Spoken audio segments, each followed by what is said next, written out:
And hey there, hi there, ho there, and hello there. Welcome back to another exciting edition of the Cardinal Couple Radio Hour podcast here in frigid once more and bright white Louisville, Kentucky, in the much more snowy weather than I expected that came through yesterday.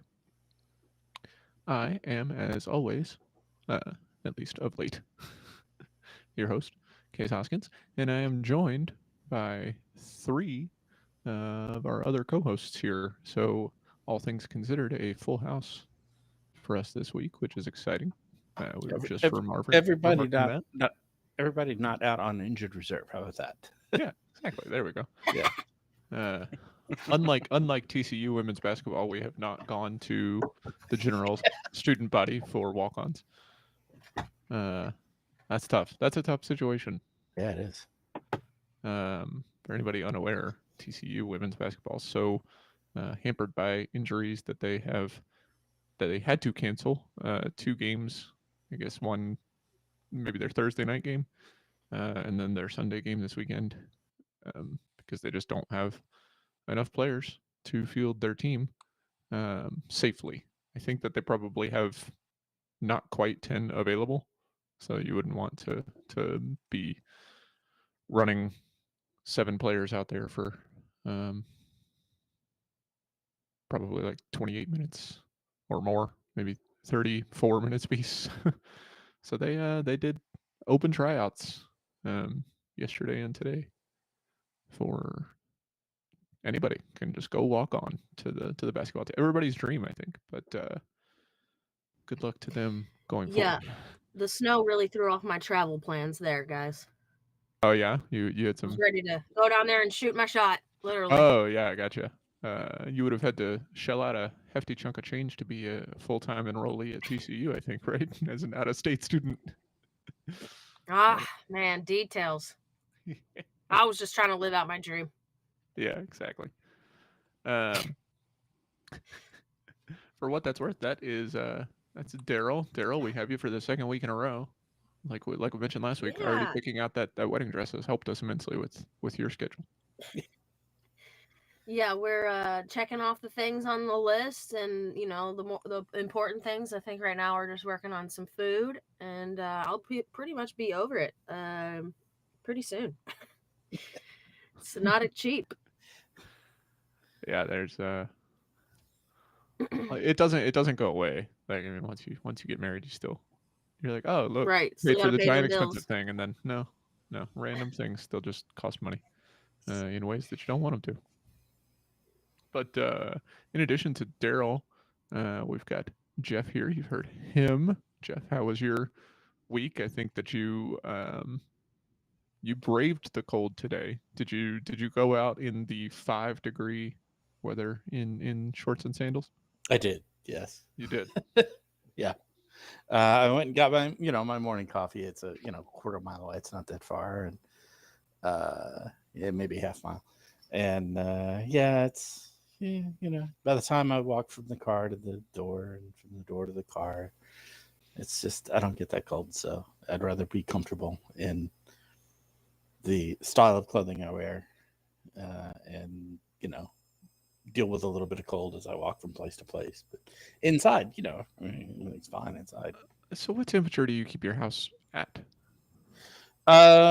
68, 69, 70, something like that. It varies. And Depends and on where you that's are in the house and and stuff, that's right? just fine for shorts and sandals. Yeah.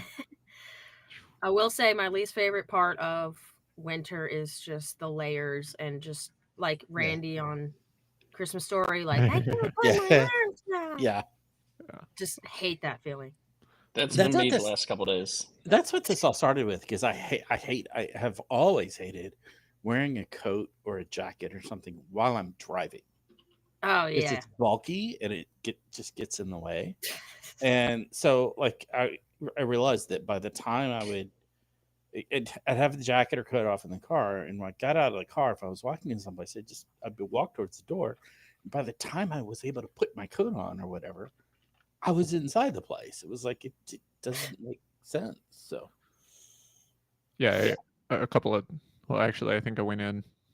Yeah, went in one day this week, a general rule that if the schools are closed, I'd just stay home too. Like, well, why not? But having my coat on, my pea coat on with my scarf already on, uh, it's just very difficult to be buckled in and everything. Yeah. But I would much rather already have that stuff on than be getting out in my parking lot and trying to get that on.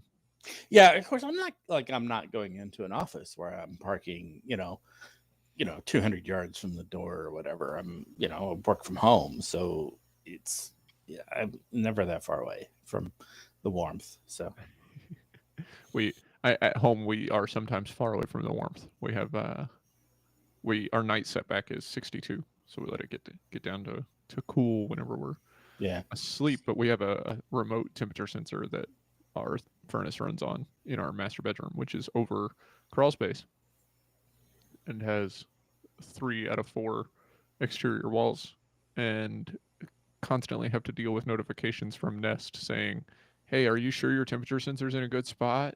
yeah, Your system is running a lot." And I'm like, yeah, "Yeah, it's running. I have it set at 62. If you have to run all night to keep it at 62, that's fine. I would rather you not be like, well, it's 62 out here in the hallway and 57 in the bedroom." So yeah. So no thanks. that's one of the tricky things with thermostats or whatever is that you know there are sometimes it depends on the building. There's maybe better places to measure the temperature than where your thermostat is, and it's one of the nice things about some of the home automation stuff. In case you and I have talked about that some that I do and play with, and I think you play around with some of it as well, is that you can then say, let me put this temperature sensor over here and use that as the value to control the thermostat rather than the actual physical thermostat device. So I get to play that game at the office too. We're in like a 120-year-old building or whatever, and yeah, the thermostat is right next. It's way like out of our actual office space, which is far away from the windows, and so I have another unplugged wireless thermostat that sits at my desk. Unfortunately, it doesn't control the unit, but it's frequently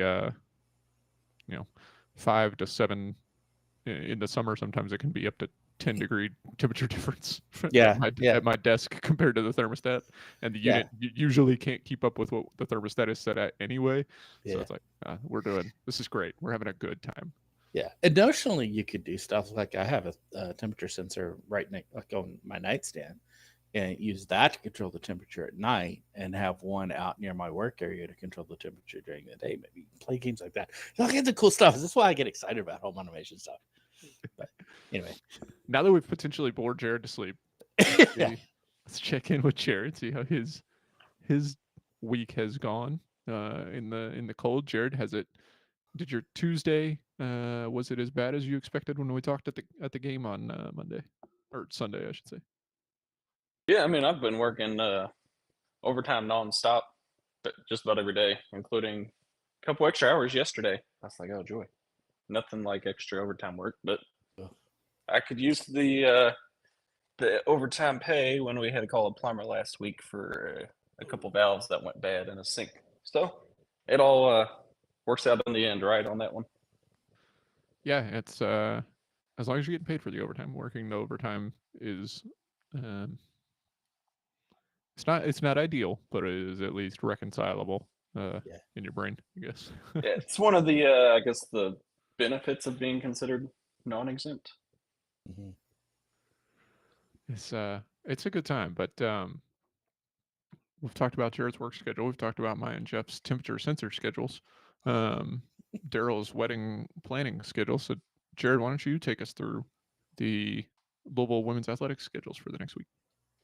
Yeah, we're starting to see a little bit more pick up on the athletics schedule now, starting with today. Waiting on the site to cooperate here, thanks to Go Cards. The women's tennis versus Lipscomb got postponed. It was going to be played this morning. Not happening. I'm sure part of that could be weather and travel related. They will play Eastern Kentucky at the Bass Road Tennis Center at 2 p.m. Go ahead, expect that to be on the indoor portion, so you don't have to worry about going outdoors. men's basketball world, Wake Forest will head to the YMCA and play a pickup team called Louisville Men's Basketball at noon in Winston-Salem. It's on ESPNU if you choose to watch. Tomorrow, women's basketball is back in action. They've got a 2 p.m. tip-off at number 23/number 24 North Carolina in Chapel Hill. ACC Network, so we're getting linear TV for that. Perfect. Looking at Tuesday next week, men's basketball comes home. They play Duke, 7 p.m. We're still going to be cold weather for that one, so don't expect a big crowd. Women's basketball gets to come home next Thursday. They have a 7 p.m. tip-off against Boston College. I think we're going to have both Daryl and Thomas at that one, I believe. Is that correct, Daryl? Yep, that's the plan. He's looking Sweet. forward to it. Can't wait to tell him about my qualm with the cheerleaders. So make sure you head on down to the arena just so you can see Daryl and Thomas and meet the famous Thomas if you haven't done so yet. They'll sit where Paulie usually sits. When their view is not obstructed, it's not a bad view to be that close to the court and hear some of the stuff the players say. And then Friday/Saturday next week, UofL's track and field team will be competing in the Lenny Lyles Invitational. 100% indoors. That'll be down at the Norton Healthcare Sport and Learning Center, which is kind of downtown, heading towards the west end. The facility that was constructed just a few years ago. Beautiful facility. So if you have time, head on down there. And then everything else that's happening next Saturday won't start until after we start our podcast. So a little bit more picking up with track and field and tennis adding on. Yeah, and I mentioned in the article today the Lenny Lyles Invitational is one of the 4 U.S. events that's on the world tour.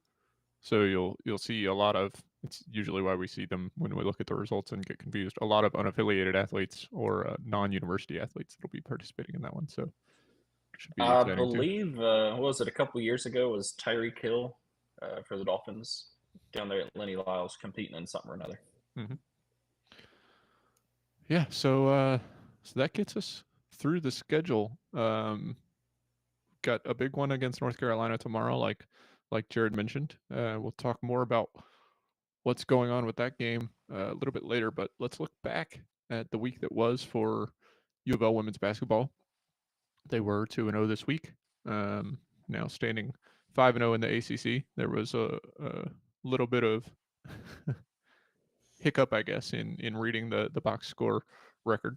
Some disagreements between Olivia and Nyla in the post game about how many games Louisville had played at that time and how many they had won in the ACC. But they are 5-0 that game against Wake Forest. Louisville wins by 21 in the end, despite losing the fourth quarter there.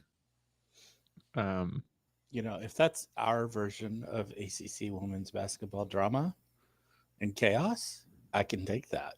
Sure. Right? Did you see it, Jeff? No, I did not miss that part. But the rest of the conference is just chaos from who's beating who, right? Absolutely. So if our chaos is confined to just 2 players not knowing how many games we played in conference, I'll take that.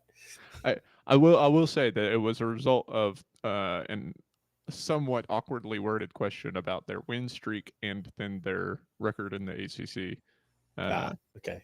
That then led to the disagreement between Nyla, who was answering the question first and looking at the box score, which correctly noted we were 4-0 at the time, and Olivia chiming in to say 5 because she was hearing or remembering the question which mentioned 5, but that went back to the win over Washington, which at this point was so long ago, who could remember it? Yeah.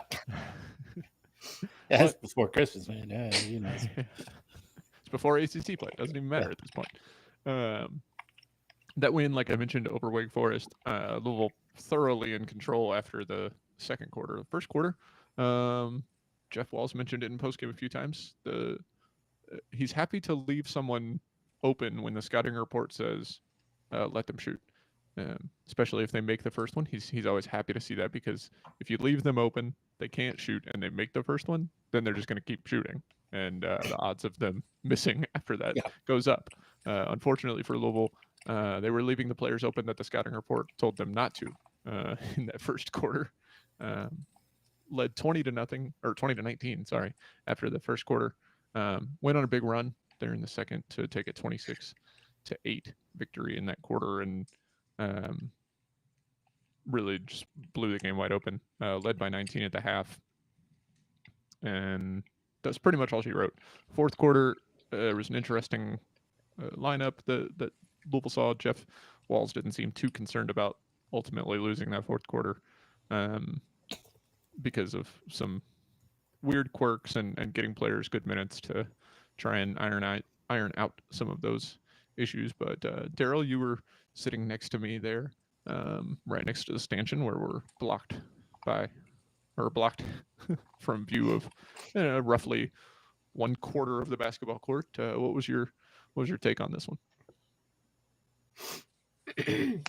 Yeah, it was great to see you again. I feel like it's been 2 years since we've seen each other face to face, even though we hear each other weekly. Sometime at the soccer game, I guess. It's been a while. Time flies, guys.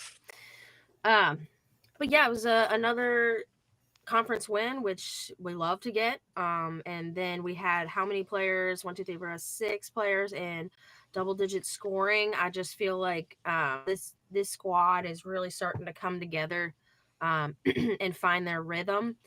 I know that was a question mark for myself and maybe some other people on what is this season going to be, and we're finally starting to see the personality of them come together, and it just seems so selfless as a squad. It seems like these ladies are playing for each other. They're just, I think I said it in one of the posts this week about it. It just seems like they're having fun, and it's all for the game of basketball, because this team is not going to be around each other for very long. So the ability from Coach Walls to get them to come together and play for each other, and just this last season that so many of our players have the chance to come together at Louisville, in a Louisville jersey, to try to make that postseason run, that famous postseason run for the Cardinals that we've been talking about in recent years, where players are just realizing that if that's what they want to do in their careers, that coming to Louisville is a good chance of making that happen.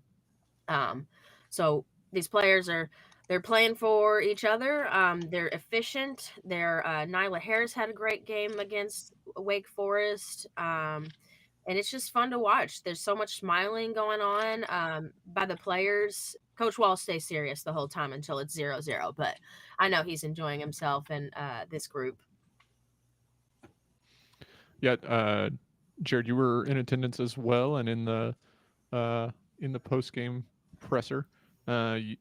Daryl alluded to it a bit, but Olivia Cochran mentioned that this team is still gelling, still working to find their footing and find their flow as a team, and to be able to pick up a 21-point win while still doing that, and having one of your team captains say, wait and see, basically. What did you take away from this one, and how do you feel about the team going forward? Yeah, you can see at times they're still not fully comfortable with each other out on the court in terms of being able to anticipate who's going to be where. And that's just part of bringing a bunch of players together that haven't played together before, as opposed to you've got a class that may come in together as freshmen and then they leave together as seniors. That's just one of those things you've got to be able to work out. In terms of getting along on the court, absolutely, they're getting along extremely well, which is something was a bit of a concern last year. But Walls smartly made some changes and did what he needed to do. And I think the team, at least from that aspect, locker room vibes and energy is a lot better. You know, had Henny made that point blank shot there with 20 seconds left, they would have covered the spread and I would have won a little bit of money. But hey, they still won, and a win's a win. Yeah, they another interesting thing that Jeff Walls talked about in the postgame, we mentioned it a lot in game recaps and when we talk about it on the show here, is Louisville's turnover numbers. And something that Walls mentioned that really caught my attention was talking about how you can't just look at raw turnover numbers, which is funny because he frequently will talk about Louisville's raw turnover numbers in his postgame comments. But noted that there are some turnovers you just have to live with. you get trapped and you get tied up. There's not much you can do. He specifically mentioned an offensive rebound, where Louisville pulls down an offensive rebound, lands in the middle of 3 Wake Forest players, and is jostling for position and gets a travel. Ultimately, that's not any different than just not getting the offensive rebound, as he pointed out. So what is he supposed to do? Coach his player to not go up for an offensive board? Of course, he's not going to do that. So you just take that turnover. But there are other turnovers that you don't want to live with, specifically throwing the ball to the other team on an inbound pass under the basket, or throwing the ball to your team and then immediately throwing the ball to the other team on the under the basket. So Jeff, how did you feel after the third time that Louisville did that in the fourth quarter against Wake? Those are the moments that I just feel like I need to stand up and just kind of walk away for a second, take a few deep breaths, because it seems so preventable. You do it once, okay, whatever. People make mistakes. You do it twice, okay, come on, get your head in the game. You do it a third time, what are you doing out here? It's goodness. I thought Jeff Walls might explode, both when it happened and when he was recounting it. I was glad to hear they were first, the players, and I assumed that had been a point of conversation, both during the game and in the immediate post game before the press conferences, because Nyla Harris mentioned it as well and talked about how, as a team, one of the things they really need to work on improving is not allowing mistakes to snowball. So right. If you do that once, don't repeat the same mistake 2 more times, which is good to see them have that self-awareness and recognize those kind of concerns as you move into the more stout, I guess you could say, ACC competition that Louisville has not had the pleasure of facing yet so far this season. So, like I mentioned, ultimately, 21-point win.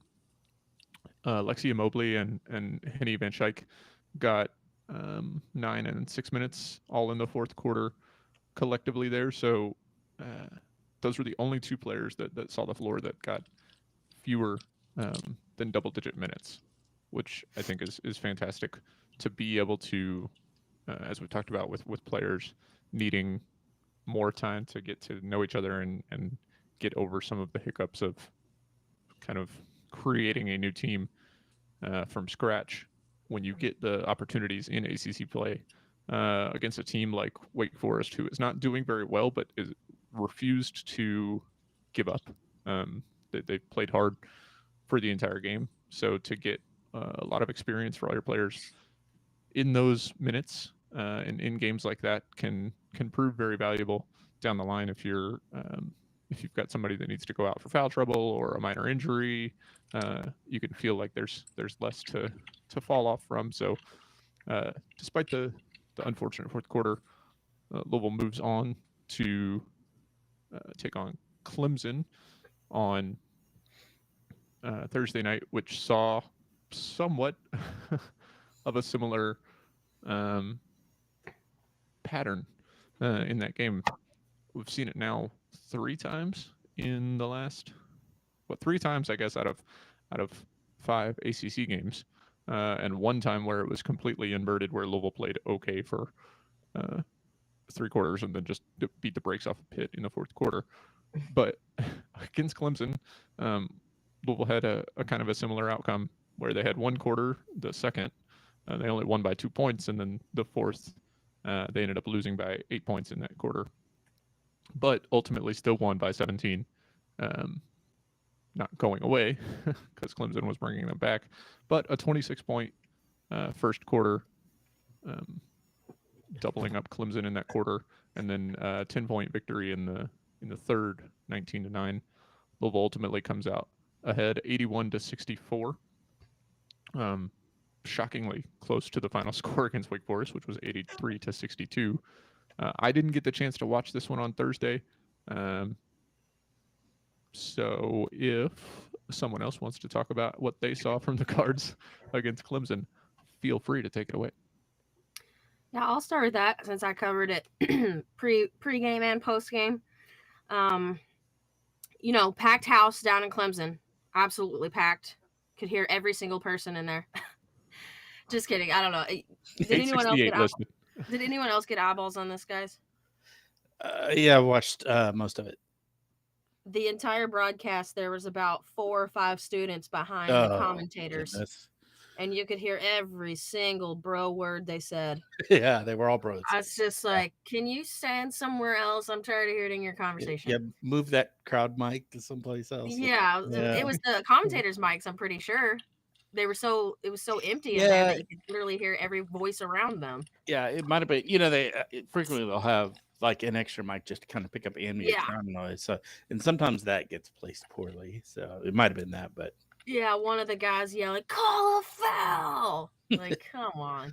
well, I mean, it Yeah. is ACC ref, so I I gotta give know, him I credit for know. It that. was What pretty funny. well was it It's similar funny when to your team. was it Go ahead. similar to the Wake Forest game whenever one of the fans behind the Wake Forest bench yelled, "Just call a fair game, it's all we need," and they were already down by 16. But yeah, it's all you guys need to get back in this one is for the refs to call it fair when you've only been called for one more foul than Louisville at this point. I don't know. Yeah, But anyway, That's all they need, Case. it's all they need. Back to Clemson. Yeah.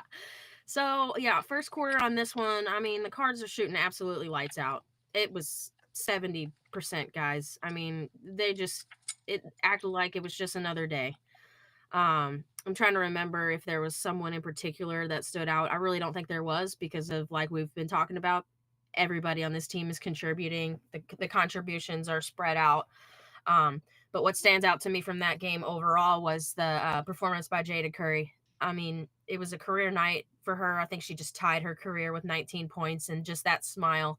I think we talked about it in the post game with them against Wake Forest, that buzzer beater that she hit before the quarter ended or whatever just put a smile on her face. And I think Wells touched on it too, just kind of thinking that, or kind of the fruits of your labor coming to fruition, and just seeing that ball go in is just a kind of a light bulb moment for some players. So I think Jada liked that feeling and she stuck with it because she did it again against Clemson. but this time didn't shoot it from a third of the way up the court with 4 seconds. Right. But she was like, time's winding down. I can get down there. I got this. Yeah. Look, the band is to blame. Yeah, you got to give her credit. She did that the Wake Forest game. Okay, the shot went in, great. But clearly that was not an optimal decision-making process. Like, you got to stay aware of the clock, and she did in the Clemson game. So, okay, lesson learned. Good for you, Jada. I'm just saying, I can imagine. I couldn't see her face because she wasn't facing us, right? But I looked at Daryl as soon as the shot went in. I have to imagine as she looked up in that Wake Forest game to track the ball after she let go and saw the clock above the rim. 3.5 seconds. Are you effing kidding me? Like, Yeah. Band is out here hitting a 0 on their countdown, and I still had 4 seconds left. Yeah. Band really should have History on, stopped. Band. They should have stopped shouting as soon as she stole it, but they had the momentum rolling. They couldn't be stopped at that point. Well, you know how it is when you're a kid. You're practicing at home in the driveway basketball court. Everybody practices that moment. That was her time. That's right. It's just 3 seconds early. It happens. Look, if it goes in, you can't be too mad about it. Right. Yeah. I mean, that's what we said. She made the shot, so all right, good for you. But realistically, going into that Clemson game, is that okay? It's lessons learned. She paid attention to what the clock was, more aware of it. That's good. That's part of improving. Well, there's 2 factors in that. She's either going to run out of clock or run out of court, because she was under the basket on that one. So right, have to make a decision. But overall, just that second quarter a lot closer for the 2 teams. But because the Cards doubled up in that first quarter, it wasn't close going into the half. That third quarter, I think the Cards held Clemson scoreless for almost 7 minutes, maybe a little under, something like that. I mean, what a way to come out of the half. I mean, you already had a lead, and then you said, no more points for you. This is it. And I'm just blown away so far by this team and their efficiency. They're getting to the line. They're getting those free points. They're getting they're finding their groove. It's fun to watch. And Kiki Jefferson also had a really great game. She was 6 and 9 for 17 points, 4 rebounds, 8 assists. She only had about 16 minutes on the floor against Wake Forest. I think I mentioned it in the post that there was this one time she came down after a rebound or something. I don't know, and she might have landed awkwardly, but she ended up coming off the floor. I don't remember her coming back in against Wake Forest. So she got her 16 minutes in that game, and was looking forward to the next one. And she really used her time well and showed off. I think it's just really fun to watch Kiki and Olivia together. It's nice when you have enough players you can trust out on the court at any given moment that no player really has to see higher than about 20 minutes or a little more than that. Mm-hmm. Because then it allows us in games where we may have players in foul trouble or players just are not on it that game because everybody has off games. You can put someone else in and not really be worried. I think the only downside to not seeing as many minutes is you need to make sure you keep your cardio going outside of the game, because if you do have to go in and play 38 minutes in a game, you got to be ready to do it. Yeah, it was interesting seeing the spread of minutes in this one just skewed a lot higher against Wake. I think the most that anybody played was 26 was with Nyla Harris, which is the same number that she had in this game. But Sydney Taylor only played 19 in that game against Wake. She played 32 against Clemson. We mentioned Kiki Jefferson, 16 to 28. Still put all but 2 players on the roster or on the team that usually gets in. Everyone got at least double-digit minutes, with the exception of Mobley and HVS. Perhaps because of the way that this one was trending towards the end of the third and going into the fourth, players got a little bit more time just to try to finish up this game since it was on the road. Not quite as supportive of a crowd, I would say, of the Cards. But that the shooting for Louisville kind of tailed off towards the end. I guess you would expect that as more bench players see the floor, but could also contribute to the way that Clemson was able to try to claw their way back into this one. Louisville only shot 35% in the fourth quarter compared to 53% for Clemson. So the Tigers were really just firing them up and seeing them fall through there in the fourth. Go ahead, Daryl. I was going to say, I also want to shout out Nyla Harris because I feel like last year we saw glimpses of what could be a great player, but she wasn't being rewarded.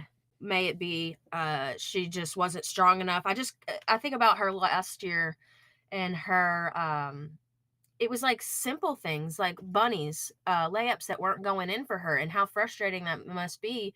But it seems like this year those plays are finally coming together for her, and I'm just really happy for her. She didn't get into double digit scoring against Clemson, but she did have 8 points, 6 rebounds, and she was on the floor for 26 minutes. So I also want to shout out Nyla Harris because I think the Harris on the Clemson team kind of stole a lot of attention, as she should, because she had a great night. But the Cards defense also managed to hold 2 of Clemson's leading scorers to a total of 20 points. Now they let the third leading scorer go off for 25, but she did end up fouling out with like 3 minutes left. So good job on the defense for Louisville there too. And turned it over 6 times. Nice. Yeah, that too. She had the ball as many times as she did, so yeah. Yeah, you mentioned Nyla Harris not making it into double figures, but she did play the third most amount of minutes on the team, just beating Jada Curry by about 1 minute. She was plus 15 while she was on the floor. So I think that probably one of the players that was in when some of the down bench players were making their way in, and Clemson was kind of clawing that back. But to not be having a fantastic game from a scoring perspective, but she was still 4 of 6 from the floor in general, pulled down 6 rebounds to still get that many minutes and be trusted to be one of the leading players on this team, as I think that we've seen her take on that role. Yeah, I agree. A great shout out to Harris. And you mentioned Walls talking about getting rewarded in the gym, or rewarded for your work in the gym, and I think that Nyla Harris has been doing that as well. Maybe not the way that you see it happening for Jada Curry, where she's making more shots, but Harris getting time, I'm sure, in the gym and in the weight room to improve her strength, as you mentioned, on the inside, as well as being rewarded with seeing a ton of minutes, I think is fantastic. You know, guys, I know we talk about the joy and excitement of UofL sports, but I would want to talk about somebody I'm having a little bit of a question mark about. What are your thoughts on Nina Rickards? Like, what is her role? Because I feel like she's pretty quiet still right now. She speeds the tempo up, in my opinion. Maybe not in terms of always being a scorer. She can knock down a nice pull-up jumper just inside the arc, Yeah, which she is can. really nice. But I think she gets out there defensively. I think she puts a lot more pressure on ball defense, and then on offense, she really pushes things up court and keeps them moving. As opposed to maybe when we see Sid Taylor, Jada Curry, Kiki, somebody running the point, they slow it down a little bit. The tempo is not as quick, so I think it's just a different look. I am I like that, surprised to Jared. hear you ask that in such an obvious slight to your golfing buddy Peyton Ziva, who was not known for being a large scorer, but put in extreme effort in all the minutes that he saw the floor. And like Jared mentioned, good for speeding up the pace and taking care of the ball. She only had one turnover. She did what Dana did early on in her career at Louisville before Dana became a big time scorer. Or Erica Carter before she, in her senior year, started to just make threes like it was nobody's business whenever she was open. Well, and I got to call out the her name is Rickards. She carries the name of the team with her. So Exactly. I mean, it's almost like the announcers at away arenas are cheering for Louisville every time she does something that demands they say her name. Can somebody please spell it Kards? Like, just like in the chant, just do the chant. Sometimes the away team announcers have a little trouble pronouncing her last name. I've heard Richards multiple times. I've heard Rickards. That's just not reading. I would see Rickards a ton, just because, I mean, that's getting the vowel sound wrong, but you're reading the word right. But also the poor Clemson commentators could not get Alep's last name right, or even it was awful. And then we're second half, and one of them finally figures out, oh, she's from Istanbul. Istanbul's in her last name. What a coincidence. It was. Where have y'all been the whole game? They were also clearly cheering for Clemson in their broadcast. Like, I was like, are you giving them high fives as they run by? Like, what is going on? Was this on Extra, right? Yeah, that happens a lot when you put it on Extra, because you just pull local folks. That's why sometimes you'll see like Jody Dimling, or we may see Jess Limley McDaniel do some work on our side. So it's the same everywhere. You're going to pull local folks, and sometimes they may be a little too cheerful, and they tell their employees that they're not allowed to be biased or vocalize their support for a single squad, and I feel like every time other places don't follow that rule. Well, I don't know. On the men's side, the opening of Louisville season, when all their games were on ACC Network Extra, I will avoid saying their names out loud, but I would say that those two they missed that memo on not being biased toward one team in the. Maybe it was just me. I wasn't allowed to cheer for my team. Louisville is kind of the, in terms of broadcasting and streaming, is kind of the golden child of the ACC, just with such a remarkable setup and a great crew. I think they're an award-winning crew as well at this point. Just everything they're able to do, that the rest of the conference uses Louisville as an example of what you need to do to be successful with your streaming. Well, so I mean, that's a prop to our ACC broadcast studio and all the folks, including Daryl back in her day, that are a part of that. I think we have, as far as media share, would go, I think that the University of Louisville has the largest media market in the ACC. If you consider that the University of Louisville is the media market draw, um, that is to say, Oh, for like sports. Miami would Oh, be a wow. larger, yeah, exactly. Like Miami would be a larger media market in general, but the University of Miami is not what's getting most of the eyes in that media market as opposed to Yeah. Louisville. So You got definitely, other pro teams and other things going on down there. Yeah.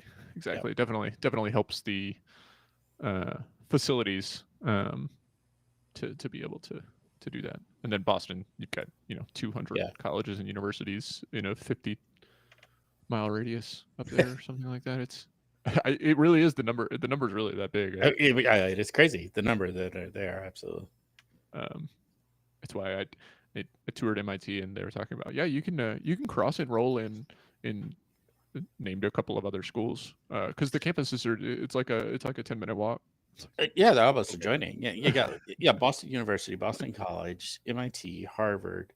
I mean, they're all just like crammed up right up against each other, pretty much up there. Yeah, Smith, Wellesley, yeah, all kinds up there. But Louisville handles the road test is how the Louisville write up on Go Cards named it. Ultimately, winning that game, like I mentioned, by 17 points. The first of a 2-game road swing. The bigger one will come tomorrow. We alluded to it. Jared talked about it. Taking on the Tar Heels in North Carolina at 2 p.m. tomorrow. North Carolina, who sits tied for second in the ACC. Louisville, by virtue of taking first place after Virginia Tech lost against Florida State last week. Louisville remains the only undefeated team. But interestingly, the team that North Carolina is tied with for second in the ACC is not Virginia Tech. It's not Florida State. It's not NC State. It is Syracuse. With those two teams sitting at 5-1, Syracuse has won 4 games in a row. North Carolina is coming off of a victory or a loss to Florida State. Is that right? That's not right. This is like they're coming off of a Syracuse just win. beat Florida State. A win over Georgia Tech. Sorry. For some reason, they don't have recaps listed for their last 2 games, which is what I was using to identify them on the schedule. They are coming off of a pair of wins over Virginia and then at Georgia Tech after that loss to Florida State that gave them their one ACC loss, of course. The Tar Heels are ranked in the top 25, moving into that ranking in this past week. Tomorrow, if the Cards can beat them, they may fall right back out of it. But this one stands to reason that it will be probably the second most difficult matchup, I would say, that Louisville has had in conference. Their last 4 games after opening the conference season against Miami, the last 4 games have not been what you would call world beaters. But looking at this North Carolina team and what they've been able to do, they did beat Clemson by only 6 at home. Their second win was against Syracuse, and they won that game by 24. So a little bit of a difference there. Taking it around the table, we can start with you, Jeff. What are you looking for or worried about in this game against NC? Repeated mistakes. Some of what we talked about earlier about making a mistake 3 times in a row, throwing the ball out of bounds or whatever. We've got to cut down on that. I think that's the big bugaboo that this team still occasionally does. They just get in and doing something and can't recognize, wait a minute, no, we've got to stop doing that and do something a little differently. That and just making sure that everybody's on the same page, which has been part of the challenge of this team as overall the whole season of pulling together a totally new team almost with so many different players. It just knowing when somebody's going to cut and or when somebody's going to stay there to get the pass, so you don't throw a pass to somebody who just starts cutting and you throw it to nowhere, stuff like that. Yeah, definitely something to look out for. Daryl, what about you? I think for me, it's like, who do you think of when you think of North Carolina? My mind goes immediately to Deja Kelly at this point. And just looking at the schedule for them and their loss against Florida State, Deja Kelly is pretty much the only one that did anything. They let her go off for 23 points, 10 of 22 shooting, but she did foul out in this one, and sounds like a pretty good game plan to me. Sounds like a lot like the last one we had. So keep that game plan. If one person's going to go off, sure, let them do it. Just make sure the rest of the team doesn't get that opportunity. So if you let one person try to carry the load for everyone, I mean, the odds are that you're not going to get that win. So um, just focus. Definitely don't want to lose this one. I know North Carolina's going to really give it all they got because now the Cards now have a target on their back and even more a smaller target on their back now that they're the last one standing undefeated. And who else would rather do that than North Carolina on their home court? So definitely don't want to take it lightly and lock down on defense. Keep the Tar Heels from going on any major runs, and I think the Cards will be all right. Yeah, Jared, Daryl mentioned Deja Kelly. Um, Anybody else on this North Carolina team that, if the Cards shut her down, anybody else that you are concerned about picking up that load and finding some holes in the Louisville defense? Yeah, before Daryl mentioned Deja Kelly, I was going to mention the duo of Deja Kelly and Alessa Ustby, both who are, I believe, seniors at this point for North Carolina. I don't think Ustby was healthy for the game against Louisville last year, but Kelly had a decent showing, and the two of them have really carried the load a lot for North Carolina this year. Kelly is just an outside shooter everywhere, but Ustby, even though she's considered a guard at 6'1", she can cut in and do a little bit more post work if need be. She's by far their best rebounder, averaging almost 10 rebounds a game. So I think that's one of those that you've really got to make sure somebody like Olivia Cochran or Nyla Harris can body her up and shut her down early on. Interestingly, Usby and Kelly have the same number of field goals made this season, with 99. Granted, Usby has 0 3-pointers made compared to Kelly with 18. The next person I would look at is averaging almost as many minutes as Deja Kelly is Lexi Donarski, who has hit 42 threes so far this season. The scout says, don't leave her open. Let's see if Louisville can remember to follow the scout on not leaving the 3-point shooter open in this one. Just a little bit of quirk there, talking about total made points or total made baskets. She's got 42 3-pointers made, only 62 total made baskets. Actually has a higher 3-point shooting percentage than 2-point shooting percentage on the season. So she'll definitely be the shooter to watch out for. Don't want to see somebody like that get hot and potentially ruin an otherwise good defensive game plan if they are able to take away Kelly and Usby. So we talked a little bit about that. The ACC being chaotic and North Carolina and Syracuse sitting alone at 5-1. Florida State took their second loss. Virginia Tech took their second loss. NC State, I think, maybe the most surprising one to take a second loss so far this season. NC State lost to Miami on the road. In their last game, they lost by 14. So a little bit less out of the Wolfpack than maybe we expected. They took a tough loss to Virginia Tech on the road by just that 1 point on the buzzer beater. And then presumably came back to form against Virginia at home, winning by 27, only to have the clunker against Miami. What are we seeing out of NC State, as we had all circled, I think, the that February 5th game, Monday night on ESPN2, we'd all circled that as the next big one for Louisville, but instead they're going to play North Carolina, who's second in the ACC, Syracuse, who's second in the ACC, on February 1st. But what do we think about the Wolfpack? What's going on down there? I'm looking Speed bump. into. I think it's Yeah. just a speed bump for them. Every team runs Yeah. into some tough spots here and there. Nothing really concerned there. They've got a veteran coach. He's got still a couple veteran players down there. You're going to lose in ACC. ACC is just that good of a conference, especially this year. We'll probably see Louisville suffer a couple losses. I don't expect an undefeated conference season by any means. So it's going to happen. It'll happen that NC State's going to bounce back. I still think they're going to be probably a 2 or 3 seed in the NCAA tournament.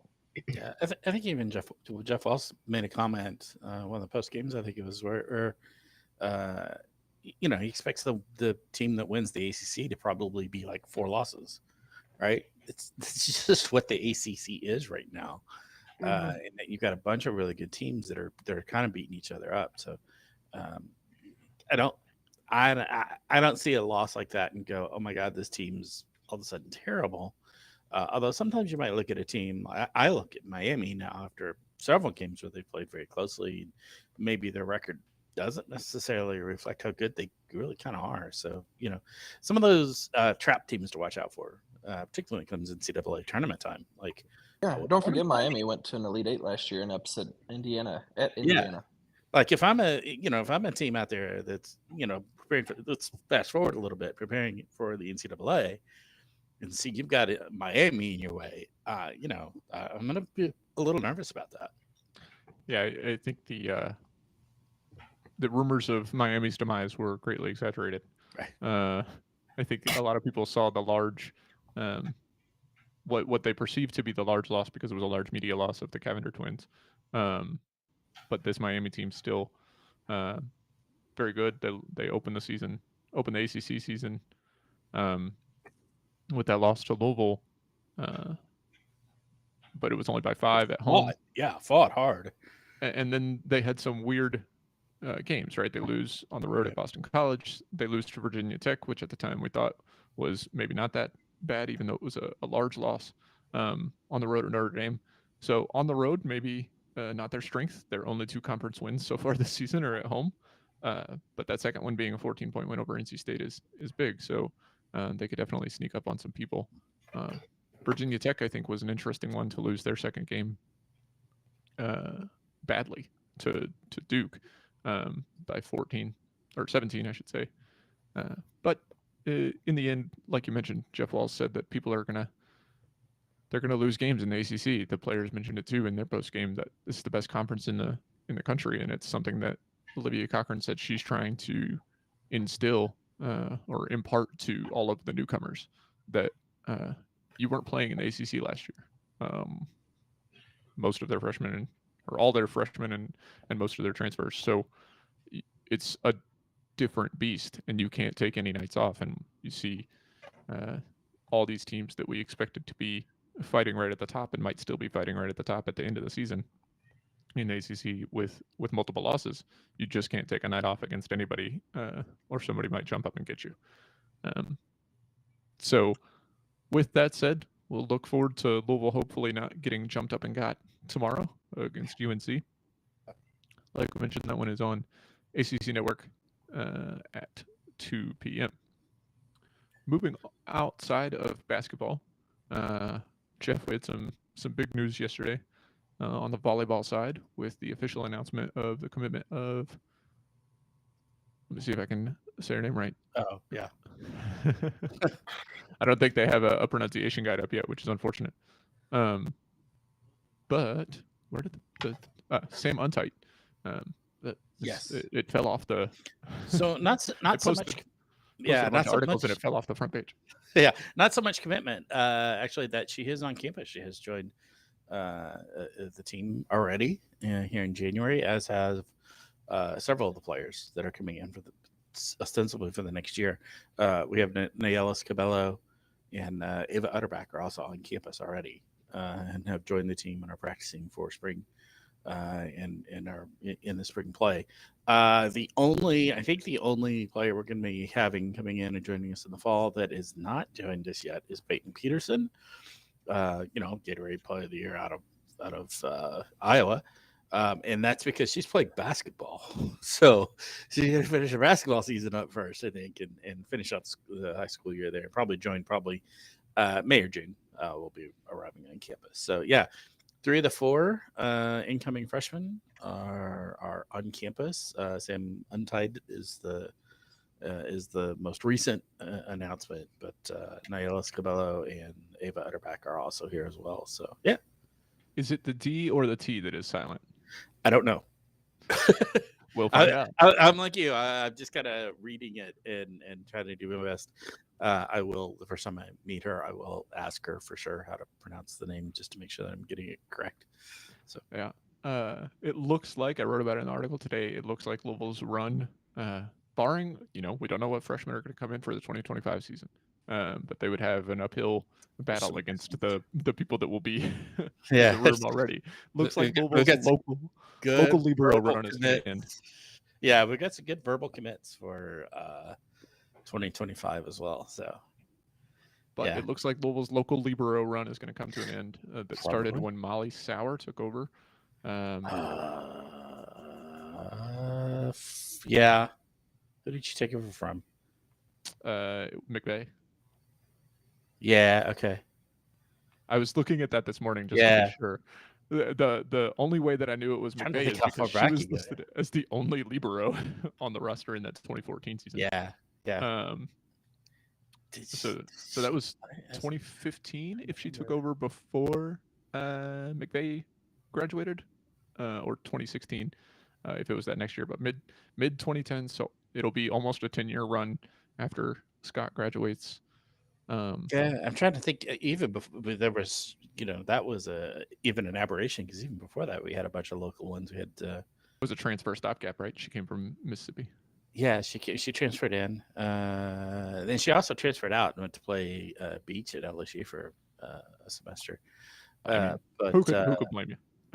Yeah, I mean, it was otherwise going to be a lost semester for her, so she could play anything anyway. But Caitlin Welch would have been before that from Mercy. Caitlin Welch. She may have taken over from maybe Lindsay Bango, who would have been out of town. But I mean, we've had a whole series of them a long way back. So, if you count Camden Schrand as being local, near-ish, yeah, from Notre Dame Academy, she would be, I guess, Louisville's best hope for that. But yeah, we'll see. We'll see if she even wins that position. I think it's going to be a very interesting battle going into 2025. Yeah, to replace Elena Scott. I think over the current players with Jessica Draft and Molly Urban, I think she probably wins it. Whether this Sam Untied competes for it will be the question. Yeah. Otherwise, looking around the athletic program, we've talked about in our group chat. We talked about the Spring Sports Media Day coming up on Tuesday, which will be Spring Sports Media Day 2 of 2. Somehow Spring Sports Media Day 1 of 2 snuck under the radar. Had half of, I guess, the winter / spring sports. They had swimming and track and field and rowing, as well as, trying to pull this up again, tennis, swimming, track and field, and rowing were this past week. Next week we'll see diving, which is split from swimming for whatever reason, golf, lacrosse, and softball. We've talked a little bit about lacrosse and softball already, as we're getting excited for February to come around and for those sports to get started up. But we will do our best to bring some coverage of that event. Polly is our usual during the workday correspondent, as you might expect. But we're going to see what we can get and be excited to hear from Scott Teeter and Holly April about newcomers to their program and trying to build on some of the successes they saw. And I think what a lot of people might consider to be critical years for both coaches. In addition to that, we talked about the Lenny Lyles Invitational for track and field, which will be their third of four events in a row at the Norton Healthcare Sports and Learning Center. Only one of which, that Lenny Lyles Invitational, would be considered a Louisville home event, which is, just a funny quirk that I thought I would point out. They then will go on the road to New Mexico and to Boston College, I believe, to prep for events such as the USA Track and Field Indoor Championships, which will be in Albuquerque, and the ACC and NCAA Indoor Championships, which will be in Boston. So, would imagine that those are specifically selected road events in which to participate. But that gets us up to noon as I steal some of the potential final thoughts there. Let's take it around at the table and let's start with Daryl for your final thought. Yeah, I'm just looking forward to Thursday and getting to take Thomas over there and he gets to see, the luxuries we have on the sideline there, and just a good time to remind him of how cool I am. So I'll get Jerry his halftime cookie and give him he was asking for who's they should be looking for. I guess Paulie gives them the infamous scouting report of whoever we're playing. So I gotta remember to do that for him this week because he said he wasn't sure who he should be looking at last time. So yeah, I'm looking forward to that game Thursday and some more Cardinal wins. See if Thomas can try to remain as ostentatiously anonymous in the postgame as I attempted to do. Try to sit me close to the middle of the room, like the tallest person in there other than the players. And I feel like Jeff Walls kept looking at me whenever he was looking at Daryl. And yeah, he's like, "Who's this guy?" Yeah, I was like, "I'm not going to talk. I'm just going to." Well, it's usually not a large media presence in post game, so there's not a lot of people to look at. Jared, what's your final thought? Yeah, the starting lineup for the men's game, which is tipping off like right now, was released, and coach's son is in the starting lineup. So just kind of reading through Twitter and tight. Love it. Are, we're gonna win. Anything but happy. So we'll see how that goes. It's the changes in the lineup throughout the last few games and whatnot have been interesting to say the least. But yeah, hopefully they can maybe get something going on their side. Watch some of the women's basketball game film and see what they do right and learn from it and try it in your games. That's my final thoughts. As good a shout out as any. Jeff, what do you got? Pro Volleyball Federation. Talked about this some. Starts their first play this week. Wednesday night kicks off Atlanta Vibe at Omaha Supernovas in Omaha, 8 p.m. Eastern time. So that will be Tori Dolfer on the Atlanta team is the Louisville rooting interest there. So they start off on Wednesday night. Thursday night, Grand Rapids Rise with Claire Chasse is the other Louisville rooting interest in the league. They start off Thursday evening at 7 p.m. So TV on this is, alas, on Bally and Stadium. So I may have to change my TV arrangements. We'll see to watch some of this. Stadium you can stream, right? I remember. Why do I remember? I remember a Louisville I don't know. I have to versus look at WKU football game a couple of years ago being on Stadium. Maybe I may have to look at that. But yeah, it looks like it may be split between Bally and Stadium. So I don't know. Even worse. Yeah, Bally Sports somehow hasn't died, despite Yeah. despite MLB teams fleeing from them, the ACC Yeah. fleeing from them. They're in bankruptcy, but they've managed to keep kind of, Reds should just stop paying them, and then they won't be able to afford anything. Anyway, that is exciting. We'll be looking forward to hearing more about that as we follow Cardinals forever in sports other than just women's basketball. For me, I'm going to wrap it up with something I mentioned in the article today and talked a little bit about there at the end. The track and field team is having a very successful indoor season in the one-day Bellarmine Invitational. Yesterday, the program as a whole collected 7 event wins, and the women's side had 5 of those.